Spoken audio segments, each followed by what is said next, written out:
கிறிஸ்துவுக்குள் பிரியமான தேவனுடைய ஜனமே, உங்கள் அனைவருக்கும் என் அன்பார்ந்த வணக்கம். கடந்த நாட்கள் முழுவதுமாய் கர்த்தர் நம்மை கண்ணின் மணி போல பாதுகாத்து கொண்டார். அவருடைய கிருபை, அவருடைய சமாதானம், அவருடைய தயவு, இரக்கம்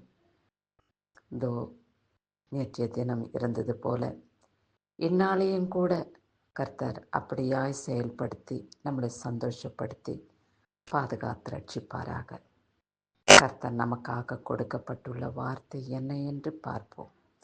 சங்கீதம் 23 அதிகாரம் 5வது வசனத்திலே, என் சத்துருக்களுக்கு முன்பாக நீர் எனக்கு ஒரு பந்தியை ஆயத்தப்படுத்தி என் தலையை எண்ணெயினால் அபிஷேகம் பண்ணுகிறீர் என்று சொல்லப்பட்டுள்ளது. சத்துருவாகிய சாத்தானுக்கு முன்பாக கர்த்தர் நம்மை பாதுகாக்கிற தேவனாய், நம்மளை வழிநடத்துகிற ராஜாவாக அவர் நமக்கு முன்பாக கடந்து செல்கிறார். சத்துரு நம்மை தொடாதபடி நமக்கு அவர் காவலாளியாயிருக்கிறார். அவர் சாத்தானுக்கு முன்பாக நமக்கு ஒரு பந்தியை ஆயத்தப்படுத்துகிறார். அது என்ன பந்தி என்று பார்ப்போமானால், பரலோக ராஜ்யத்திலே திருவிருந்தை தூதர்கள் உட்கொள்கிறார். தூதர்களோடு கூட சேர்ந்து இயேசப்பாவோடு கூட நாம் ஆயத்தம் பண்ணப்பட்டிருக்கும் அந்த விருந்துக்கு நாம் பங்காளிகளாயிருப்போம். அவருடைய இரத்தத்தினாலே நம்மை அவர் அபிஷேகப்படுத்தி தூய்மையாக்கி பரிசுத்தப்படுத்தி, அவருடைய இரத்தம் உச்சந்தலையிலிருந்து உள்ளங்காலு வரைக்கும் நம்மளை கழுவி பரிசுத்தப்படுத்தி அவருடைய சன்னிதானத்திலே அவர் நம்மை சேர்த்து கொள்கிறார்.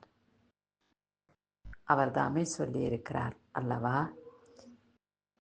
அவருடைய இரத்தத்தினாலே நம்மளை அபிஷேகம் பண்ணுகிறேன் என்று. அவருடைய இரத்தம் சகல பாவங்களையும் நீக்கி சுத்திகரிக்கப்படும் என்று வேதம் நமக்கு வெளிப்படுத்தியிருக்கிறது. இரத்தம் என்றால் என்ன? உயிர்.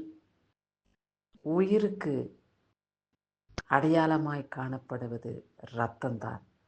அந்த இரத்தம் இல்லை என்றால் நம் ஜீவன் நம்மளை விட்டு பிரிந்து போகும்.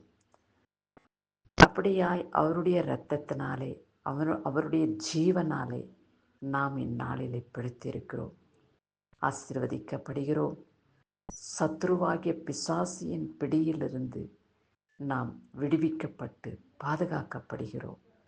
சத்ரு நம்மை தொடாதபடி அவருடைய இரத்த கோட்டைக்குள்ளே நம்மளை மூடி மறைத்து பாதுகாத்து கர்த்தர் ரட்சிக்கிறார் என்ற விசுவாசத்தோடு மன நம்பிக்கையோடு நாம் இந்த நாளை கடந்து வருவோம்.